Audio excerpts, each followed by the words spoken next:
You wake up on the forest floor and your fire is dead. Not smoking, not glowing, dead. And it's been raining for 6 hours straight with no sign of stopping. If you lived 20,000 years ago, this single moment, a wet, dead fire, could be the difference between you seeing next week or not. That's not an exaggeration. That's just what rain used to mean. We think of rain as an inconvenience now. You grab an umbrella, maybe cancel a walk, watch it through a window with a cup of coffee. But for most of the time humans have existed on this planet, rain was one of the most dangerous things that could happen to you. And understanding why changes the way you look at almost every early human invention. Start with temperature. A wet body loses heat dramatically faster than a dry one. And without the layered clothing we take for granted today, a person caught in cold rain for even a few hours could slide into hypothermia before they even realized what was happening. This wasn't rare. This was a routine threat, one that shaped where early humans chose to sleep, how they built shelter, and why staying dry was never treated as optional. Then there's the water itself. The caves and rock overhangs early humans depended on for shelter were often near rivers or at the base of slopes, which meant heavy rain didn't just fall on them,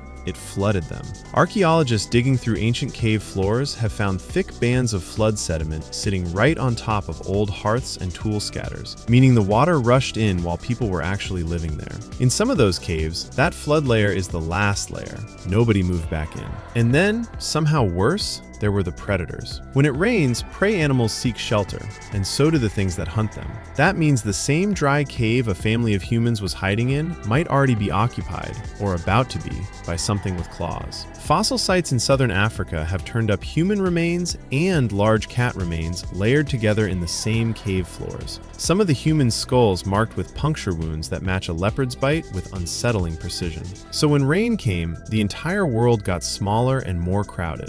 Fast. And in the middle of that chaos, one task outranked everything else: keep the fire alive. Here's what most people don't realize. For the vast majority of human history, starting a fire from nothing was not a guaranteed skill. Keeping a fire going once you had it, that people could do. But building one from scratch, with nothing but wood and friction, that was hard, unreliable, and not something every person in every group could pull off on demand. Which meant if your fire died in a storm, you might not get another one. Some groups solve this by transporting embers, wrapping smoldering coals in damp leaves, or packing them into fungus that could hold a spark for hours without dying out. When the 5,000-year-old body known as the Iceman was discovered frozen in the Alps, he was carrying a small fire-starting kit on his belt: flint, pyrite, dried fungus, backup tinder. Even thousands of years later, losing your fire was still considered serious enough to prepare for. So during a storm, someone's entire job might be sitting by that flame for hours, feeding it exactly enough, not too much, not too little. Using dry inner wood split from wet logs. Using bark that burns even when soaked. That fire wasn't a comfort, it was the whole operation's power source. Now here's the part that reframes everything. Once the fire was secured and the group genuinely could not go outside, what did they do with all that forced, trapped time? They built things, not out of boredom, but because a rainstorm was often the only stretch of hours where hands were free and nobody needed to be hunting, walking, or watching the horizon. Cave floors from tens of thousands of years ago are littered with unfinished tools, sharpening debris, and pigment grinding stations, all clustered exactly where the firelight would have reached. One famous site in South Africa preserved what looks like a fully functional ochre workshop, complete with shell mixing bowls roughly 100,000 years old. That's not a person passing time. That's a person running a small production line, underground, in the rain.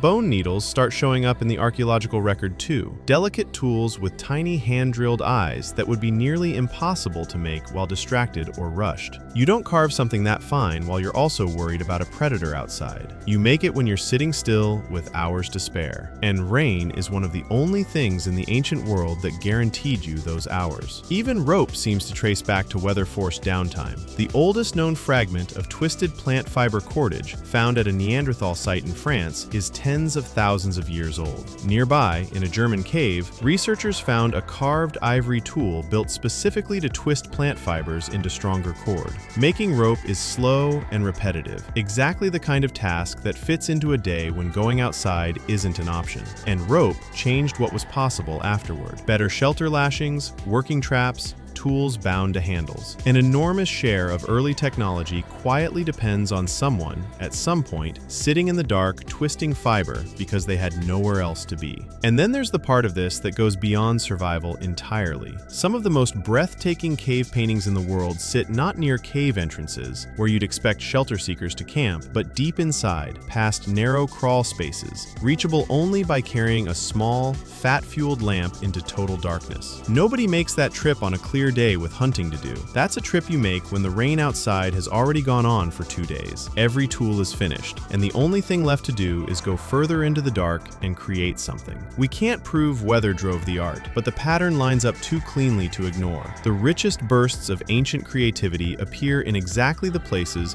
where people were most likely to be stuck for long stretches. And maybe that's the real twist in this story. Boredom, the thing we spend billions of dollars a year trying to avoid, might be the exact condition that built human culture. Every tool sharpened by firelight, every length of rope twisted out of nowhere, every animal painted by hand in total darkness, it all traces back to the same source. Hours nobody chose, forced by weather nobody controlled, that turned into the only real free time our ancestors ever had. And they didn't waste a single one of them.